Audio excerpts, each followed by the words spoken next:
Feliz lunes, qué placer tenerlas nuevamente aquí y ahora en estas sesiones que, como siempre decimos, van evolucionando. Empezaron siendo sesiones enfocadas a la práctica de la presencia plena o de mindfulness y ahora pues hemos expandido un poco los temas que vamos abordando, pero todos apuntan en la dirección de vivir con mayor paz interna, con mayor plenitud, con mayor alegría. Incluimos temas como la presencia plena, el autoconocimiento y la resignificación. Así que celebro nuevamente el hecho de que hayas tomado la decisión que hoy, siendo lunes, inicies tu semana con estas sesiones. Muy bien, y el tema que me gustaría abordar hoy es el tema del imaginario personal.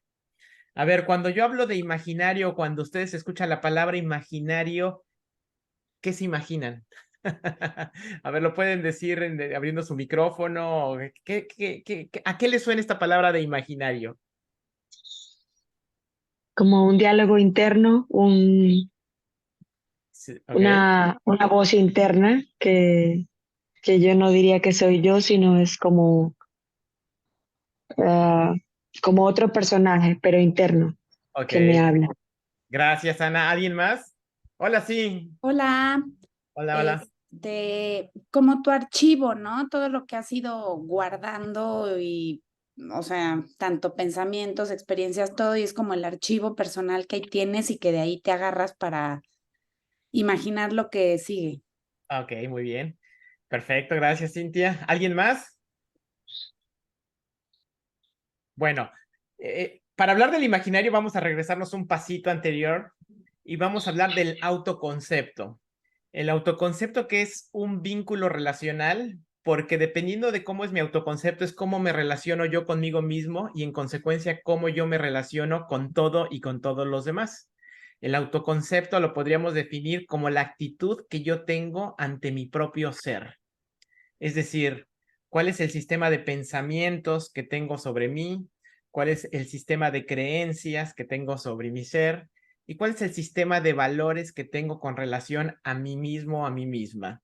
Y en consecuencia, dependiendo de cómo sea mi autoconcepto, pues es cómo me vinculo yo conmigo y en consecuencia es cómo me vinculo yo con todo y con todos los demás. Y aquí también surge un elemento importante porque dependiendo de cómo es nuestro autoconcepto, pues eso nos da un marco de significación. Y dependiendo de ese marco y de ese contexto de significación, también delimita cuál es mi esfera de acción. ¿A qué me refiero con esto? Si yo me percibo a mí mismo, por ejemplo, que la meditación no es algo para mí, porque yo no me imagino a mí meditando, ¿tú crees que yo voy a practicar meditación? Pues sería prácticamente imposible porque está fuera de mi autoconcepto. Yo no me percibo a mí mismo como una persona que medita, o yo no me percibo a mí mismo como una persona que va al gimnasio. Entonces, dependiendo de cómo es mi contexto de significación, que lo delimita mi autoconcepto, es cuál es mi esfera de acción. A mayor capacidad de autoconcepto, conforme voy ampliando mi autoconcepto, voy ampliando también mi esfera de acción y en consecuencia puedo hacer más. De hecho, esa es una parte de crecer como seres humanos, ¿correcto? Vamos ampliando la visión que tenemos de nuestro propio ser y en consecuencia vamos siendo capaces de cada vez ir haciendo más. Ejemplo, la comida. A veces la comida tenemos unos gustos demasiado limitados y conforme vamos adquiriendo nuevas experiencias, vamos incorporando nueva información, nuevos estímulos y vamos ampliando nuestro autoconcepto con relación a la comida que nos gusta y ampliamos nuestra capacidad de disfrute porque ahora disfrutamos de un rango mayor de comidas. Así que el autoconcepto pues es algo que forma parte de nuestro ser. Ahora, este autoconcepto incluye dos elementos fundamentales, el imaginario y tu yo observante. El imaginario es un concepto súper interesante y lo voy a abordar desde la semiología de la vida cotidiana, porque en semiología lo definimos como aquel que creo ser, pero que en realidad no soy. Aquel que creo ser, pero que en realidad no soy. ¿Por qué no soy?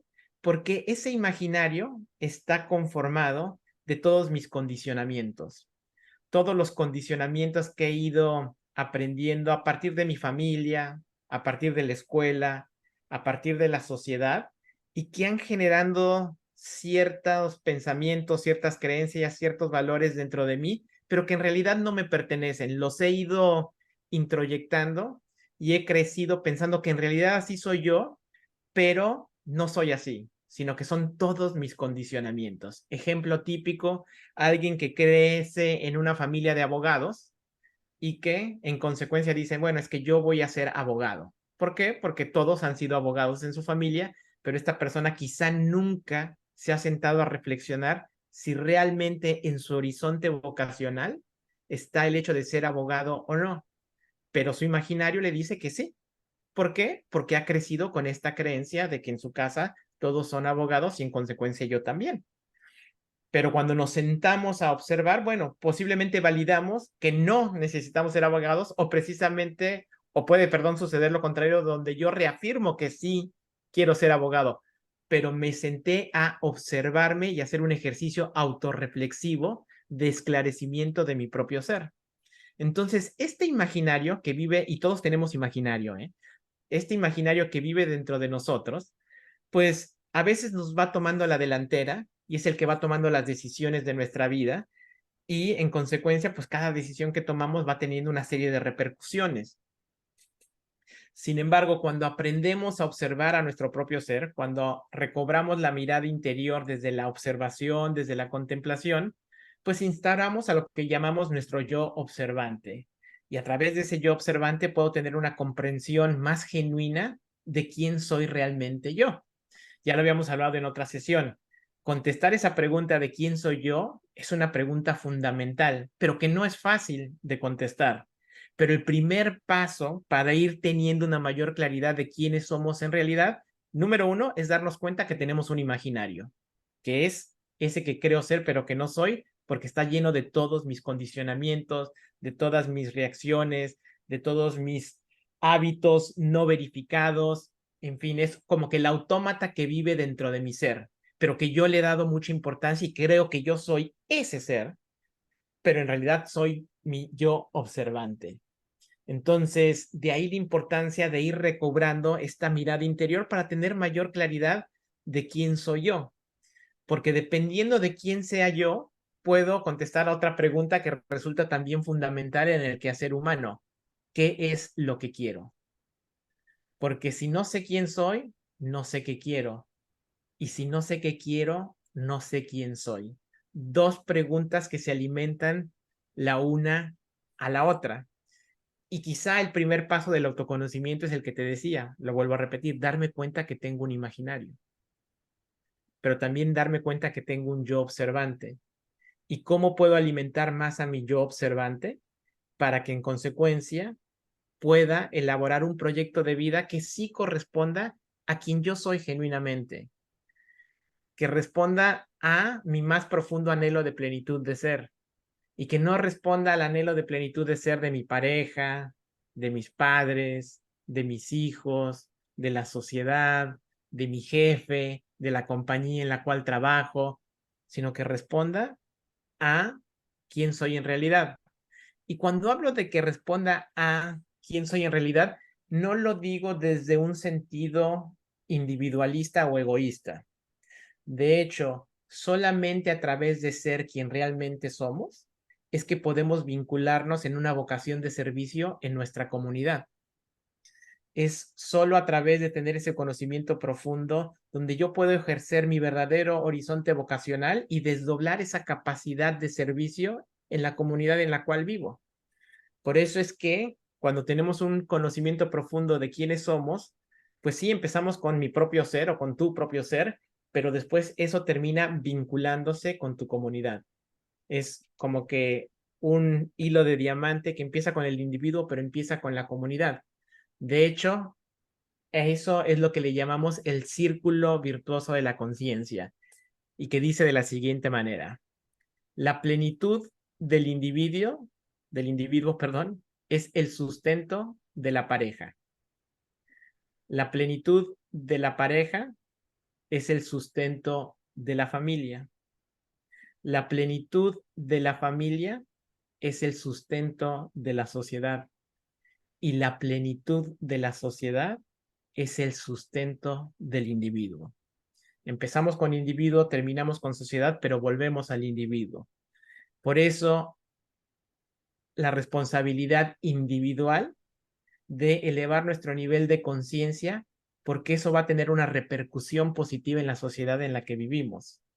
Y ahí es donde entran muchos de los malos entendidos de este tipo de prácticas, donde a veces se comunican como una práctica individualista. Y de hecho, muchos se centran tanto en el individuo que se olvidan de sus seres más queridos. Y ahí es donde es un verdadero peligro cuando estas prácticas no son comunicadas de la manera correcta, porque se puede caer en un tipo de culto hacia el maestro, donde se puede caer en un tipo de secta, y eso hay que evitarlo. Y lo digo con todas sus letras porque es común que suceda, es más común de lo que se cree.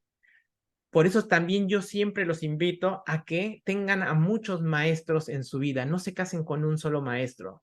Cada maestro te va a aportar una visión diferente, una perspectiva diferente y va a enriquecer tu autoconcepto y en consecuencia vas a enriquecer tu esfera de acción.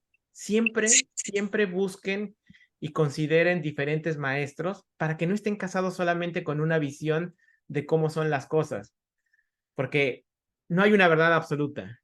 Yo creo que todo este tipo de enseñanzas tienen parte de verdad, pero todas se van complementando. Hay diferentes perspectivas y quizá hay una perspectiva que resuena más contigo, pero para saber si resuena más contigo o no, pues hay que explorar diferentes opciones. Pero volviendo al tema del imaginario, este imaginario es ahí también donde vive el sufrimiento. De hecho, cuando estamos sufriendo es porque estamos en el imaginario, no estamos en el yo observante. Estamos sentados y viviendo la vida desde esta reactividad, desde esta mecanicidad, desde esta creencia de que mi ser no es suficiente, con esta creencia que mi paz interna depende de la circunstancia de los eventos externos, de esta creencia que la vida en sí es sufrimiento y en consecuencia voy actuando de esa manera, porque la cultura en la que vivimos es la cultura del sufrimiento, celebramos el sufrimiento.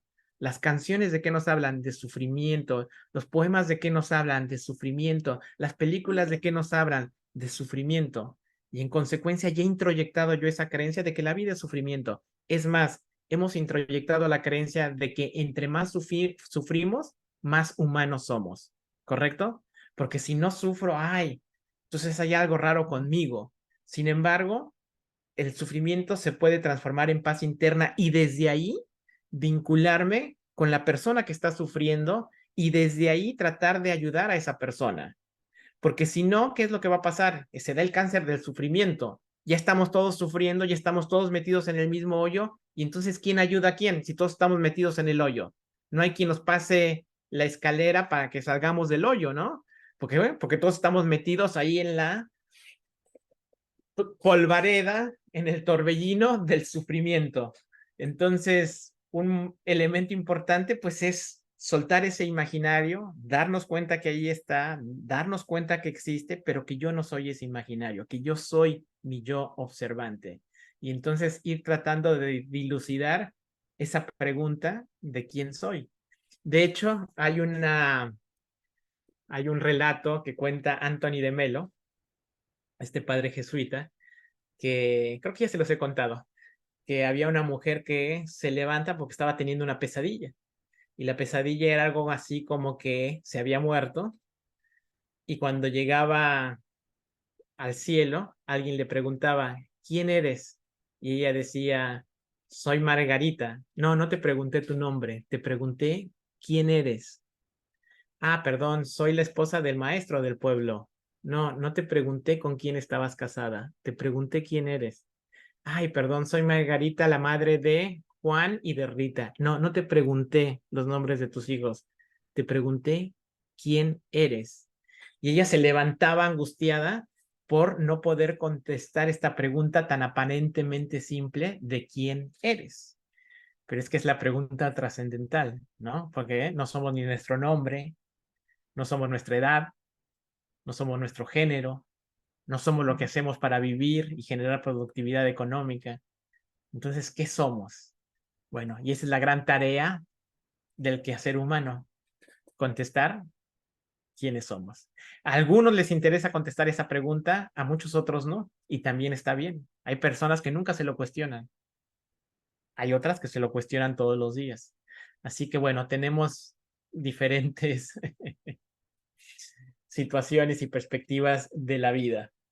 Pero bueno, para tener un conocimiento más profundo de nuestro propio ser, pues tenemos que entrenar a nuestra mente a estar más presente, a autoobservarnos, a contemplarnos, a ver cómo pensamos, cómo sentimos, cómo actuamos, ver cómo nos movemos en nuestra vida cotidiana, porque también lo decíamos la vez pasada, si quieres saber cómo eres, observa cómo vives, porque así como vives es como eres. No hay mayor ciencia. A veces nosotros nos hemos generado una idea de cómo somos, pero cuando observamos cómo actuamos nos damos cuenta que posiblemente no somos como pensábamos que éramos. Entonces, si quieres saber cómo eres, observa cómo vives. Ahí está en tu vida cotidiana cómo reproduces tu ser. No nos vamos a ver religiosos, ¿no? Pero por eso existe la frase, por sus frutos los conoceréis. Por sus frutos los conoceréis. Es por tu ser cotidiano que las personas se dan a conocer y podemos observar nuestra propia vida mientras vamos viviéndola.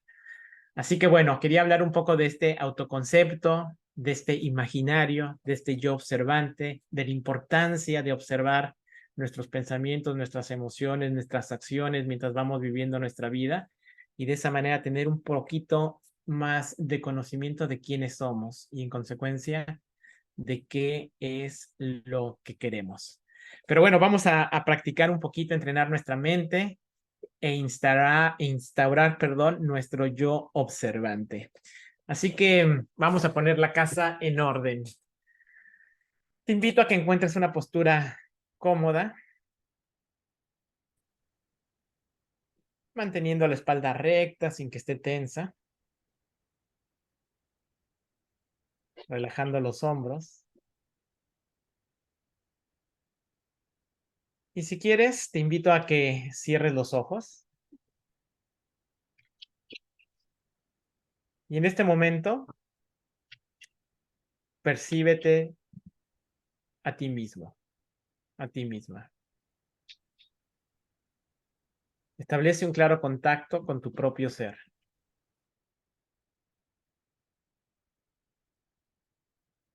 ¿De qué te das cuenta cuando conectas tú contigo? En este escenario interno de conciencia, donde sucede la realidad de tu vida. El espejo frente al espejo.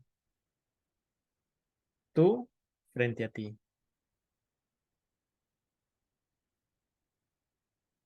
Este espacio de máxima intimidad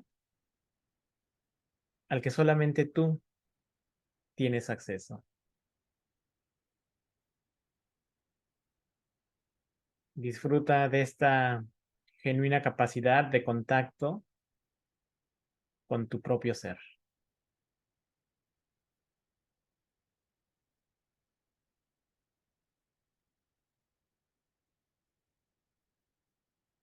En este momento, genuinamente suelta el pasado,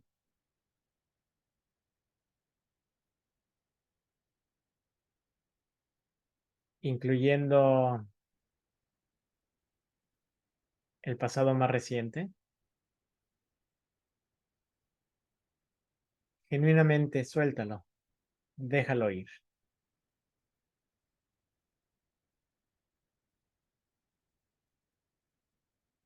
Y te invito también a que sueltes el futuro,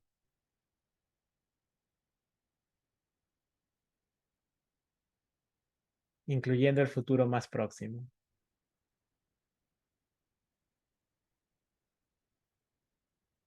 Y así, soltando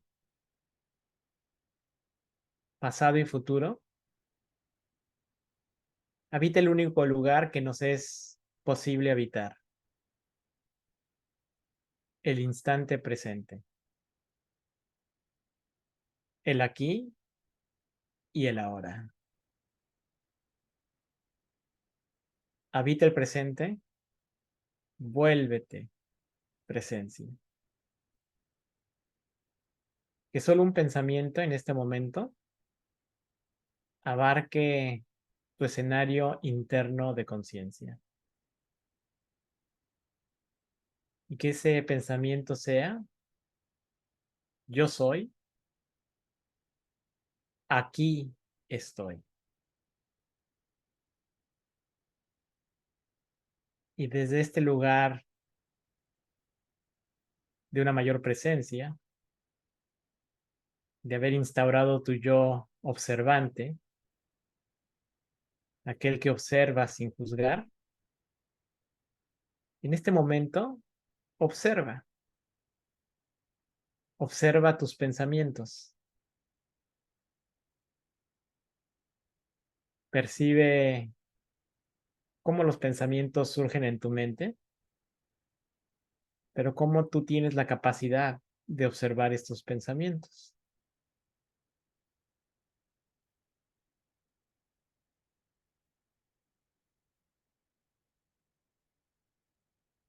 Observar significa contemplar los pensamientos tal y como son, sin necesidad de interactuar con ellos, sin necesidad de resolver ninguna situación que tengas pendiente, sin necesidad de calificar si estos pensamientos son positivos o negativos, sino simplemente observar los pensamientos tal y como son,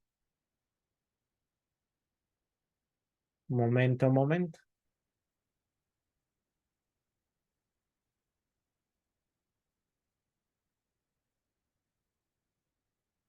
con curiosidad y con amabilidad.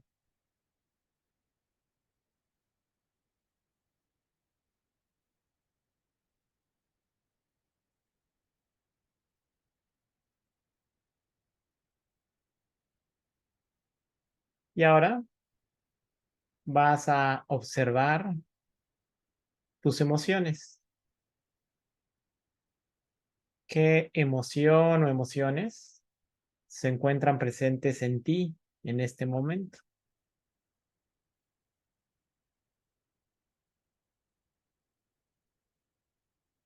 Y observa cómo se siente esta emoción en el cuerpo.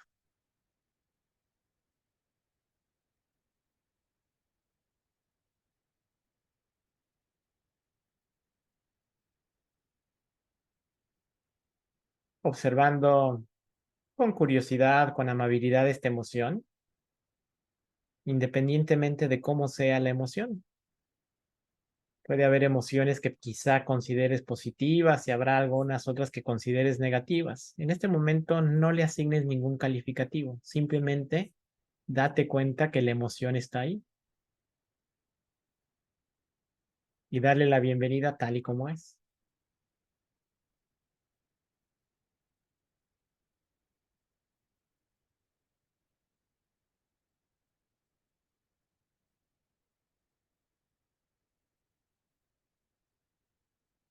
Observando la emoción o las emociones en el cuerpo, porque es ahí donde se sienten las emociones en el cuerpo.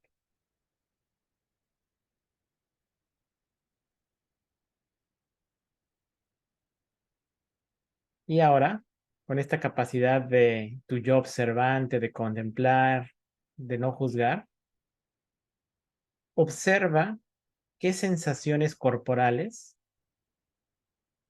estás experimentando en este momento. Quizá puedes darte cuenta de las sensaciones de tu respiración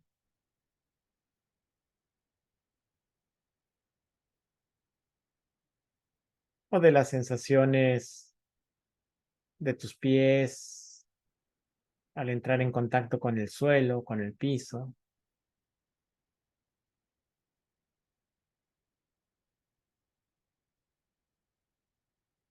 O quizá puedas sentir los puntos de apoyo con la silla o con la superficie en la cual estás sentada o sentado. o las sensaciones de las manos,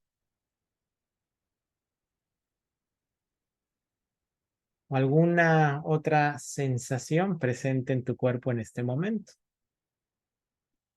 El cuerpo es un universo de sensaciones.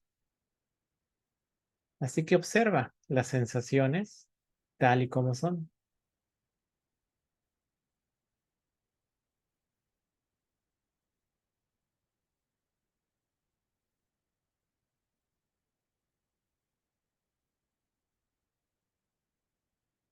Y ahora de todas las sensaciones que puedas estar experimentando en este momento, identifica la sensación asociada a tu propia respiración y lleva ahí tu atención. Pero la manera de llevar la atención a tu respiración es una manera amable. No es un esfuerzo llevar la atención a la respiración.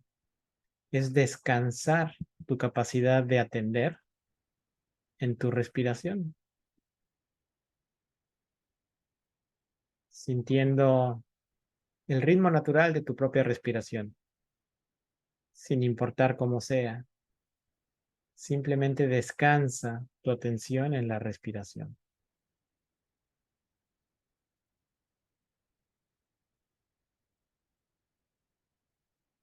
cobrando conciencia que tu cuerpo respira solo.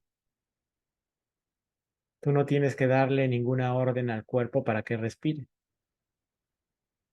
Es parte de las funciones naturales de tu cuerpo. Es una maravilla en sí que el cuerpo respire solo. Y es una maravilla también que tú estés consciente de tu propia respiración.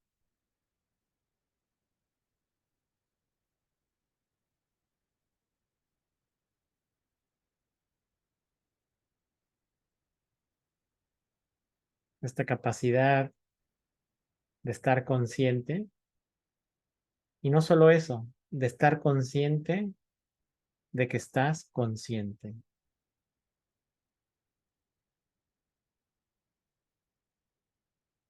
Dándole la bienvenida a la experiencia del momento presente, tal y como es, momento a momento, sin tener una agenda, sino simplemente siendo, simplemente estando, simplemente habitando el momento presente, tal y como es, aquí y ahora.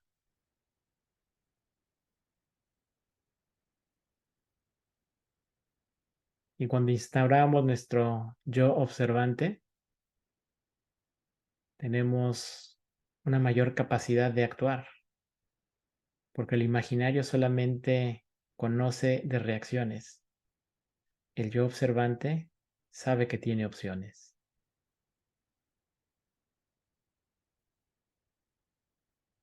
Y tú tienes la libertad de elegir la opción que sea más sabia para responder al momento presente. Esa elección siempre es tuya, siempre.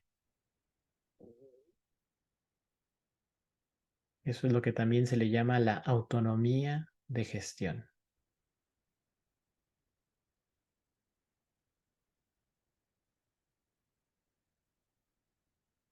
Percibe en este momento la totalidad de tu cuerpo, desde la parte superior de la cabeza y hasta la punta de los dedos de tus pies.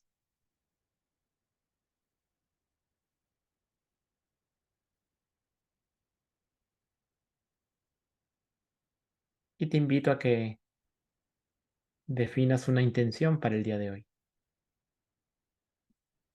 ¿Cuál es tu intención para el día de hoy? Y así como la respiración siempre está disponible para ti, esta intención que has definido también está disponible para ti. Y cuando la necesites, puedes utilizarla para guiar tus pensamientos, tus emociones y tus acciones.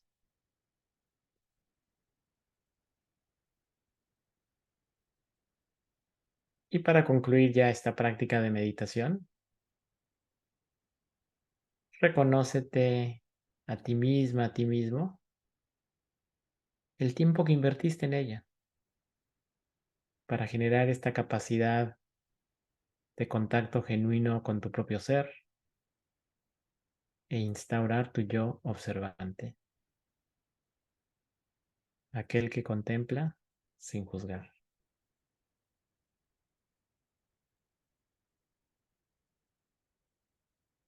Cuando estés lista, cuando estés listo, puedes abrir los ojos y regresar con esta capacidad de conciencia, de presencia, a este espacio virtual que estamos compartiendo. Y si quieres, puedes estirarte, manteniendo esta capacidad de presencia.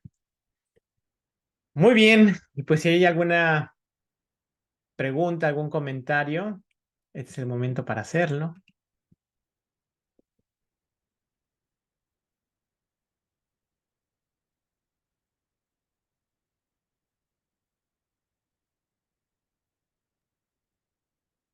Adelante, Sin.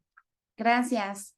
Pues se me hizo muy interesante el tema del autoconcepto Ujú. y siento que tenemos como esta idea de que el yo observante es como es el ideal, o sea, es el yo ideal y el autoconcepto es como el que tiene también cosas equivocadas, es decir, siento que en el autoconcepto hay más juicio, ¿no? Ujú. Me Sí, gustó mucho como ligarlo a este asunto de observa cómo vives, porque entonces, no sé, si vivo muy desordenada, tengo el autoconcepto o la que realmente soy desordenada, pero existe este yo ideal de, bueno, no quiero ser una persona desordenada, ¿no? Entonces, me gustaría profundizar más adelante en esto, porque pareciera que el autoconcepto eh, es el que carga con los rasgos que catalogamos como no positivos de nosotros mismos, ¿no? Y puede que haya de los dos, ah, posiblemente, no sé. sí, sí, sí. De hecho, el autoconcepto puede ser un autoconcepto disfuncional o puede ser un autoconcepto funcional. Ah, De hecho, yendo a un tema más profundo, existe un autoconcepto primigenio que todos tenemos y que todos compartimos. Lo que pasa es que en este momento, donde obviamente, porque nadie nacimos en el hecho social, ¿correcto? ujú, En medio de una sociedad. Y obviamente a través de la tradición, de la moda y de la cultura, pues se van pasando cierta manera de ser que vamos adoptando a través de la escuela, de la familia y de la sociedad. Y eso va formando nuestro autoconcepto. Y es normal que eso suceda porque vivimos inmersos en una sociedad. Sin embargo, podemos recuperar nuestro autoconcepto a través de la observación. La gran mayoría de nosotros, por no decir todos, tenemos un autoconcepto disfuncional. ¿Por qué sé que es disfuncional? Porque no me funciona para ciertas cosas. Cuando yo me doy cuenta que estoy viviendo algo que me cuesta trabajo o que me está generando una emoción negativa es porque mi autoconcepto está en conflicto. De hecho, resolver nuestra vida es resolver nuestro autoconcepto. Cuando resolvemos nuestro autoconcepto, transformamos todo lo demás. Lo que pasa es que muchas veces queremos limpiar lo de afuera, cuando en realidad lo que tenemos que limpiar es lo de adentro, porque nos podemos pasar años limpiando lo de afuera, queriendo cambiar de trabajo, de pareja, de ciudad, de lo que sea, pero el cambio tiene que ser un cambio interno. ¿Qué es lo que tenemos que cambiar? Nuestro autoconcepto. El autoconcepto es ese vínculo relacional, pensamientos, creencias y valores que yo tengo con relación a mí mismo. Pero a veces ese autoconcepto es disfuncional. ¿Cómo lo puedo volver funcional para mí? ok. Y entonces, a partir de ese autoconcepto funcional, pues entonces vivir con mayor plenitud. Todo conflicto que tenemos, en verdad lo tenemos con nuestro autoconcepto. Toda crisis es una crisis de nuestro autoconcepto. Si yo les preguntara a ustedes, en este momento, traigan a su mente la peor crisis que hayan vivido en su vida, y cuando nos vamos a fondo a esa crisis que han vivido, en el fondo fue una crisis de tu autoconcepto. Cualquier crisis que hayas pasado ha sido una crisis del autoconcepto. Entonces, cuando somos capaces de transformar este autoconcepto, cuando somos capaces de evolucionar este autoconcepto, pues podemos solucionar esa crisis. De hecho, muchas veces estamos atorados porque no comprendemos eso. Y entonces, como no puedo resolver mi autoconcepto, sigo atorado y sigo atorado y sigo atorado y sigo atorado. Cuando decía yo que el autoconcepto es esta actitud que tenemos entre nuestro propio ser, ¿qué es lo que pasa? Que cuando vamos viviendo nuestra vida y cuando tenemos algo que nos genera una crisis o que nos atoramos, es porque se nos hizo un nudo de significación en una actitud. Es decir, que los pensamientos, las creencias y los valores se me anudaron y no me dejan fluir en armonía con mi principio de realidad. Entonces, cuando soy capaz de transformar la actitud, ese nudo de significación se vuelve un enlace significativo que me permite fluir. Entonces, transformar la vida es transformar también una actitud. ¿Cómo puedo transformar esa actitud? Pues a través de transformar a un pensamiento, una creencia, un valor, y eso aplica también para mí, porque mi autoconcepto es la actitud que yo tengo con mi propio ser. Así que es un tema súper interesante que nos puede llevar horas a hablar, ¿no? Sí. Pero sí, el autoconcepto es fundamental, porque es a través de ese autoconcepto que es cómo yo me relaciono conmigo y cómo me relaciono con los demás. Ay, muchas gracias. Muy Muy bien, interesante. muchas gracias. Pues muchísimas gracias por conectarse. Nos vemos la próxima semana. Gracias. Bye. Gracias, feliz día. Feliz día. Hasta luego. Bye. Bye.